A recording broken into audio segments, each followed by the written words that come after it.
नमस्कार, स्वागत है आपका भीम न्यूज़ इंडिया में। आप देख रहे हैं भीम न्यूज़ इंडिया। मैं हूं आपका दोस्त विनय कुमार सिंघल। एक ओबीसी यादव प्रोफेसर ने बहुजनों का दिल जीत लिया।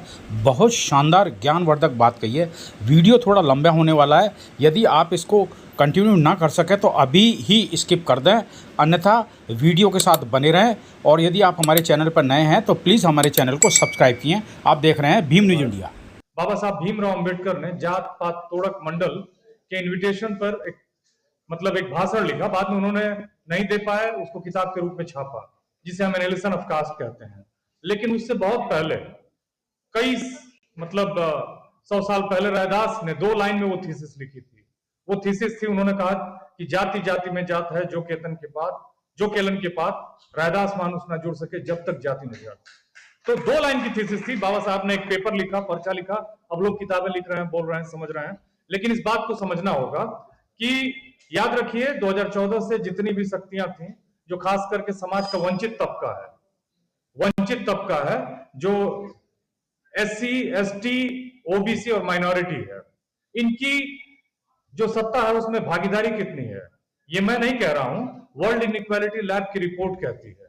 उसने स्टडी किया 2012 से लेकर 2022 तक, 10 सालों का अध्ययन किया, और उसने फ्रांस की पेरिस से उस रिपोर्ट को छापा।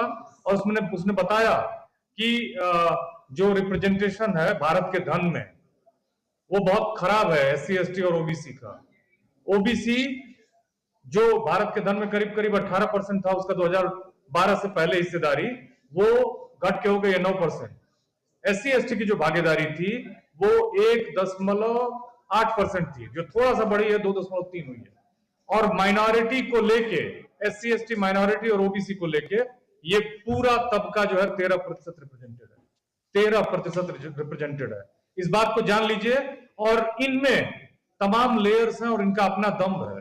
इनमें जो लोग हैं, जो ऊपर हैं, वो अपने छोटों से उनको नीचा समझते हैं, और तमाम तरह की उनकी हायरार्की बना रखी है उन्होंने।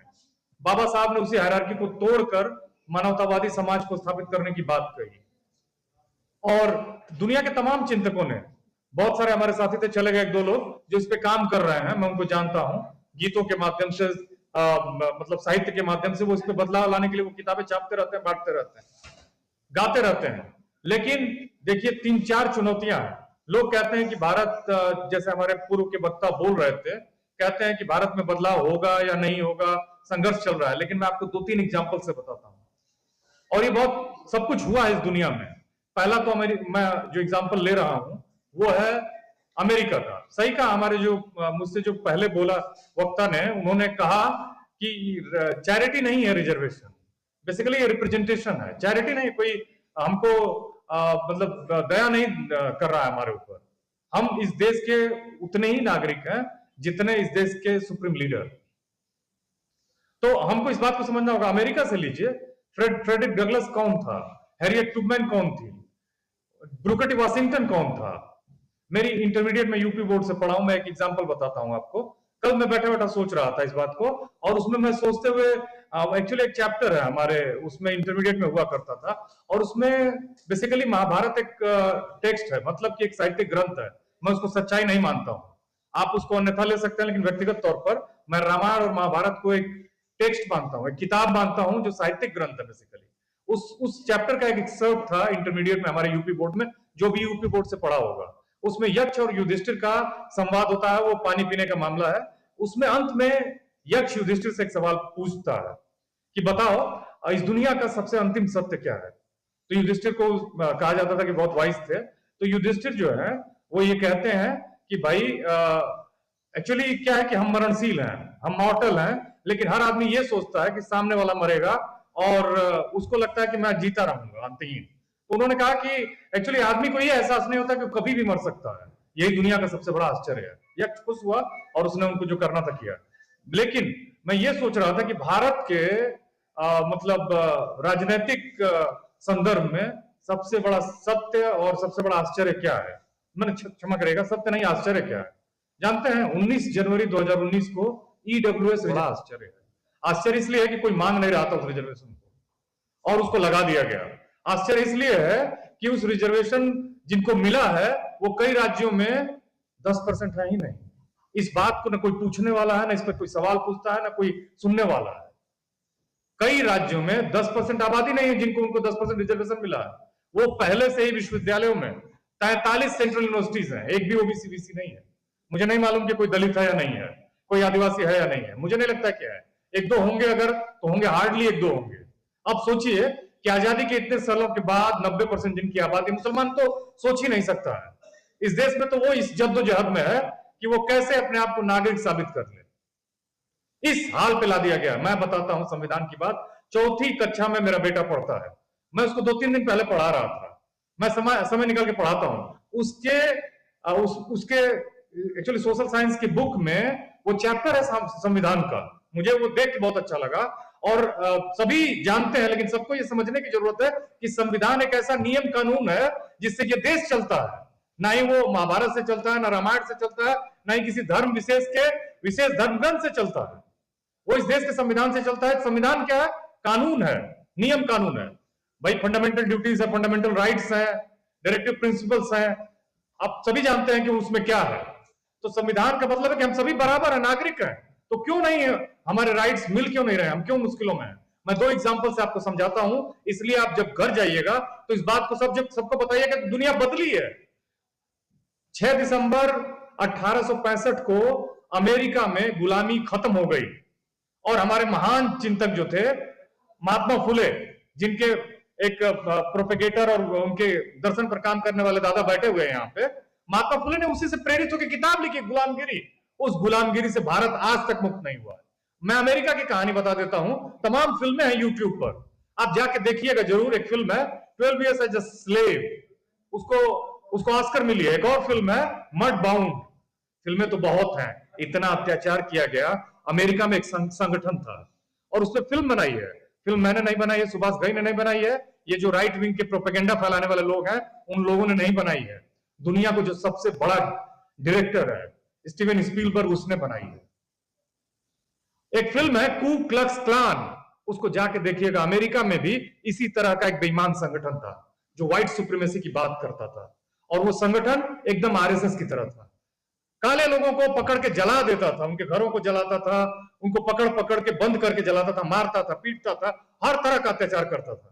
वो स्लेवरी, उस स्लेवरी में इतना उत्पीड़न किया गया काले लोगों का, उनको पशुओं की तरह रखा जाता था। जैसे हम अपने घर के पिछवाड़े उनको बांध के रखते हैं ना, भैंस और गाय को, उनको बांध के रखा जाता था। ये कहानी है 1865 से पहले की। बेचा और खरीदा जाता था और उस मुक्ति से, उस दुर्दशा से मुक्ति पाई अमेरिका ने। और वो उसका एक पूरा इतिहास है।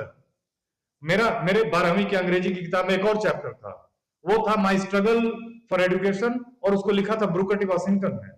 जब आप इतिहास को पढ़ेंगे और ब्रूकर टी वाशिंगटन के बारे में जानने की कोशिश करेंगे, यूट्यूब में सब कुछ है।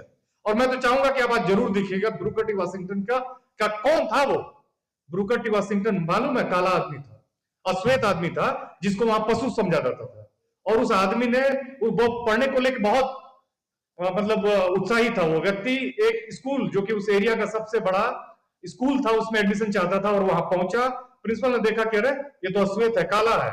उसने कहा कि पहले तुम ये जो फर्श है ना स्कूल की, इसको तुम साफ करो, मैं देखूंगा कि तुम कैसे करते हो। उसने इतनी मेहनत से किया कि प्रिंसिपल जब आया और उसने देखा तो दंग रह गया। उसने उसको एडमिशन दे दिया।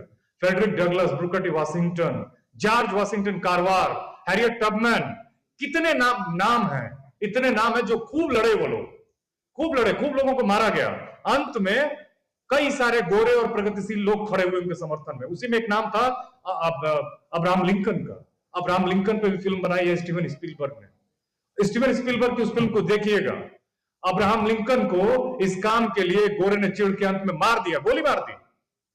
उन्होंने अपनी जान की कीमत चुकाई। मालूम है, अब्राहम लिंकन बहुत ही गरीब आदमी था, किताबें मांग मांग के पढ़ता था, जूता भी सिला, चमार था, दादा ने बोला चमार था। जूते सिल सिल के पढ़ाई की, और जूते सिल के पढ़ाई की, कोर्ट में वकील हुए तो फ्री में लड़ा करते थे। अंत में जो उनके मतलब क्लाइंट होते थे, पैसा नहीं होता था तो पॉकेट में पैसा भी देते थे। अंत में वो सामान्य आदमी इतना पॉपुलर हुआ कि लोगों ने कहा कि ये तो बहुत ऐसा आदमी है कि इसको आगे बढ़ाया जाए। अंत में प्रेसिडेंट बने। प्रेसिडेंट बन के उन्होंने स्लेवरी को खत्म किया और उस स्लेवरी में उसकी कीमत चुकाई अमेरिका के समाज ने। हमको भी चुकानी होगी, हमको भी चुकानी होगी। कुछ भी फ्री नहीं आता है। मॉर्गन फ्रीमैन, जब आप कहते हैं ना कि फ्रीमैन, संदीप फ्रीमैन मैं कहूं, मैं कई बार सोचता था कि नाम क्यों रखा उसने मॉर्गन फ्रीमैन। मॉर्गन फ्रीमैन एक ऐसा एक्टर है जिसको देखते ही आपकी आंखें चमकने लगती है, अगर आप हॉलीवुड की फिल्में देखते हैं तो मैं, अगर नाम मेरा हो संदीप फ्रीमैन, फ्रीमैन का मतलब है कि उसको अर्न किया था उसने उस फ्रीडम को, और कोई भी चीज फ्री में नहीं आती है, उसकी कीमत चुकाई, और उसकी कीमत चुकाई थी अमेरिका के लोगों ने, 10 लाख लोगों ने जान दी। वो जो सिविल वार हुआ ना, उस सिविल वार में साउथ अमेरिका चाहता था कि स्लेवरी रहे, नॉर्थ अमेरिका इंडस्ट्रियलाइज्ड एरिया था, वो चाहता था कि स्लेवरी खत्म हो जाए। ये अमानवीय प्रथा है, इस चक्कर में हम भी पड़ेंगे। अगर मैं सोचूं कि मैं सूरज जी के प्रति एक षड्यंत्र रचता हूं, मैं नहीं जानता हूं कि वो कितने उस षड्यंत्र से प्रभावित होंगे, लेकिन मेरा दिमाग उस षड्यंत्र में सड़ता रहेगा।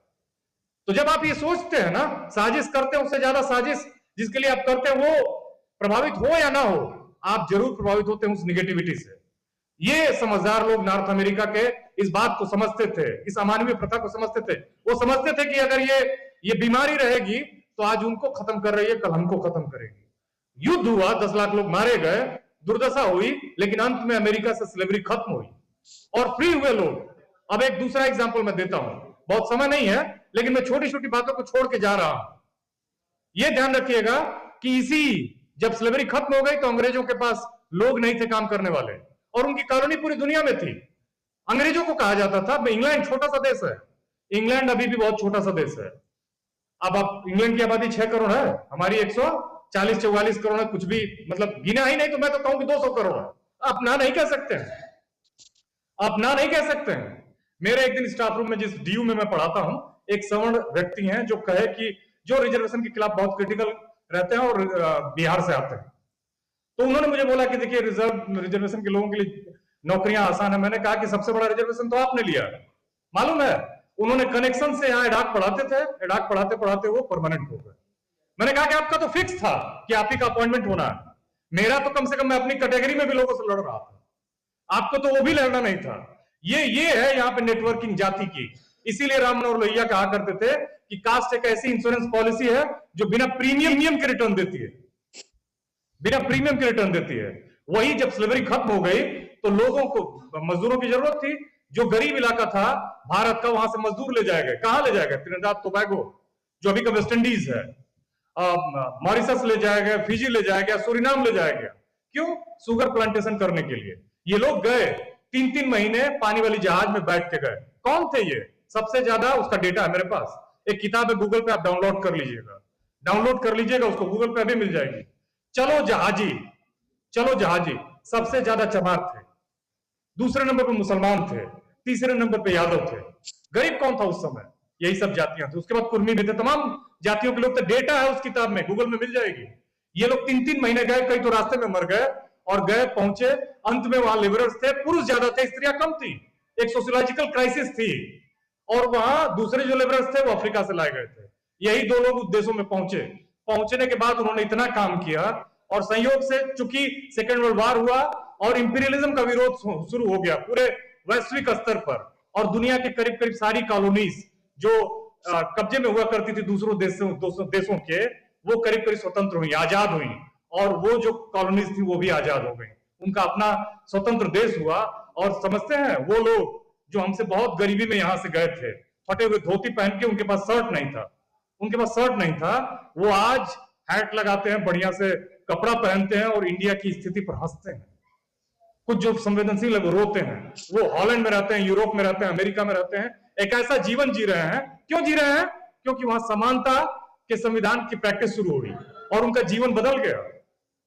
वो लोग इतने चैन से हैं कि हम उस चैन को पाने के लिए अगले 2 साल की यात्रा करनी होगी हमको, अगले 200 साल की यात्रा करनी होगी। मैं यही कहना चाहता था कि ध्यान रखिए, हमको बहुत सारी डाइवर्जेंस नहीं चाहिए। 2 चीजों पर फोकस करना चाहिए, भारत के संविधान पर और बाबा साहब भीमराव अंबेडकर पर। आइकन्स तो बहुत हैं, लेकिन हमको उन्हीं को चुनना है, क्योंकि उनका जो मानवतावाद का दर्शन है वही हमको मुक्ति दिलाएगा। मुक्ति ये नहीं है कि नौकरी पा जाना मुक्ति है। मुक्ति ये है कि हर आदमी को उसके गुणों से पहचाना जाए। ऐसा समाज हम बनाना चाहते हैं, ना कि उसकी बैकग्राउंड से उसको पहचाना जाए। जॉर्ज वाशिंगटन कारवार एक काला अश्वेत वैज्ञानिक था अमेरिका का। उसको उसके माँ बाप बचपन में गुजर गए और वो गुलामी में पैदा था। वो तो उसकी जो मालकिन थी वो बहुत उसके ऊपर चैरिटी दया करती थी, दिन भर काम करता था, लेकिन वो जिन पौधों को छू देता था पौधे चमकने लगते थे। बहुत प्यार करता था पौधों से और खूब काम करता था। उसकी मालकिन ने जब वो 9 साल का था तो उसको स्कूल, जबकि उनको स्कूल जाने की आजादी नहीं थी, उसने स्कूल पास किया, फिर वहां से आगे की पढ़ाई की, बहुत मुश्किल से उसने यूनिवर्सिटी की पढ़ाई की, बाद में ऐसा वैज्ञानिक बना वो जॉर्ज वाशिंगटन कार्वर। अगर आप जीवन में दुखी रहें, कभी आपको लगे कि जो आप चाहते हैं वो ना मिला, तो आप जॉर्ज वाशिंगटन कार्वर की जीवनी पढ़िएगा। मैं बोल रहा हूं, जॉर्ज वाशिंगटन कार्वर की जीवनी पढ़िएगा, आपको लगेगा कि आपसे ज्यादा धनी और मजबूत कोई नहीं है जहां जिस स्थिति में आप हैं। उसके पास कुछ भी नहीं था, 2-3 जोड़े शर्ट हुआ करते थे। अंत में उसको ब्रुकर टी वाशिंगटन ने टस्केगीर में ले आया और एक यूनिवर्सिटी बनाई। यूनिवर्सिटी बनाने के बाद उसने इतना काम किया कि उसने बहुत फसलों पे काम किया। उसने पीनट में अमेरिका को हमेशा के लिए स्टैब्लिश कर दिया। उसको पीनट मैन कहा जाता था। और उस आदमी ने मूंगफली इतनी पैदा करवाई कि अमेरिका को रखने की जगह कम पड़ गई। अंत में फिर उसने पीनट से बनने वाली 300 चीजों को इजाद किया। जो आप पीनट बटर खाते हैं उसको खोजा था जॉर्ज वाशिंगटन कार्वर ने, जो एकदम काला था, देखने में सुंदर नहीं था। 2-3 शर्ट उसने जिंदगी भर पहनी। अंत में राष्ट्रपति उसके लैब में मिलने आए, अमेरिका के राष्ट्रपति उसके लैब में मिलने आए, बुलाया। वो कहा कि मैं नहीं जाऊंगा क्योंकि मेरा क्या काम है, मैं तो एक सामान्य आदमी हूं, अपना काम कर रहा हूं, कोई जरूरत हो तो आप आ जाइए, मैं आ जाऊंगा, इससे कोई दिक्कत नहीं है। इतना खुश थे अमेरिका के राष्ट्रपति को, उससे मिलने लैब में आए। जॉर्ज वाशिंगटन कार्वर की बायोग्राफी आपको हिंदी में गूगल पे अवेलेबल है, पढ़िएगा, 80-90 पेज की है। ऐसे ऐसे लोग हैं अमेरिका, और यही इसी भारत में हम अपने लोगों को भी भूल जाते हैं। महात्मा फुले ने जब गुलामगिरी लिखी तो वो चाहते थे कि आप उसको पढ़िए और उसको पढ़कर रिएक्ट करें, जागें, अपनी चेतना को जगाएं। हम इतने डिविजन्स में बटे हुए हैं, जो वैसे तो बाबा साहब ने अपनी किताब में साफ साफ लिखा है, हु वेयर शूद्रास में उन्होंने साफ साफ लिखा है कि कोई बेसिकली एक्चुअली कोई वर्ण व्यवस्था थी नहीं। जो ये कहते हैं कि ऋग्वेद में इन्होंने ऋग्वेद में एक श्लोक का जिक्र है, उससे इन्होंने वर्ण व्यवस्था को तय किया है। उस वर्ण व्यवस्था में बेसिकली वो थी नहीं, उसको एक जगह जिक्र आता है। बाबा साहब इसी को काउंटर करते हैं और उन्होंने थ्योरी दी है, उस पर मैं जाऊंगा तो और टाइम लग जाएगा। लेकिन बात यह है कि इन्होंने आपको सूत्र बताया तो आपको काउंटर करना उसका काम था। और जो इन्होंने डिवीजन किया, ओबीसी की जातियों को 5000 में, दलितों को 1200-1300, एसटीज को बांटा, यूनिटी आपका काम है, उस पर आपको काम करना होगा। आपको दर्शन के क्षेत्र में काम करना होगा, आपको कल्चरल फील्ड में काम करना होगा, कल्चरल फील्ड में लिखने पढ़ने के काम करने होंगे, गीत गाने होंगे, साहित्य निर्माण करना होगा, और जो लिखा गया उसको पढ़ के फैलाना होगा। तो ये 3 चीजें, सामाजिक, राजनीतिक और सांस्कृतिक, ये बहुत महत्वपूर्ण है, और इन पर काम किए बिना और बहुजन एकता के बिना आप कुछ भी नहीं कर सकते। मेरा भी कोई अस्तित्व नहीं है, इसीलिए मैं आया था। मैं सबसे पहले तो बुलाने के लिए सूरज जी का शुक्रिया और सभी साथियों का शुक्रिया जो यहाँ बैठे हुए हैं। लेकिन ध्यान रखिएगा, बिना एकता के कुछ नहीं मिल सकता है। और आपको जो ये पॉलिटिक्स चल रही है कल्चर की, एक्चुअली कल्चर की नहीं है, ये वल्चर पॉलिटिक्स है। इस वल्चर पॉलिटिक्स को आप ट्रू बहुजन कल्चर से ही काउंटर कर सकते हैं। आप देख रहे थे भीम न्यूज़ इंडिया। यदि आपको हमारे द्वारा दिखाई गई खबरें पसंद है तो प्लीज़ हमारे चैनल को यूट्यूब पर सब्सक्राइब कीजिए, लाइक कीजिए, शेयर कीजिए, कमेंट्स कीजिए। बेल आइकन का बटन दबाना ना भूलें, जिससे कि आने वाले नोटिफिकेशन की जानकारी आपको मिल सके। भीम न्यूज़ इंडिया के फेसबुक पेज, ट्विटर यानी एक्स और टेलीग्राम पर भी आप फॉलो कर सकते हैं। न्यूज़ अपडेट के लिए बने रहिए हमारे साथ, देखते रहिए भीम न्यूज़ इंडिया। आपका बहुत बहुत धन्यवाद।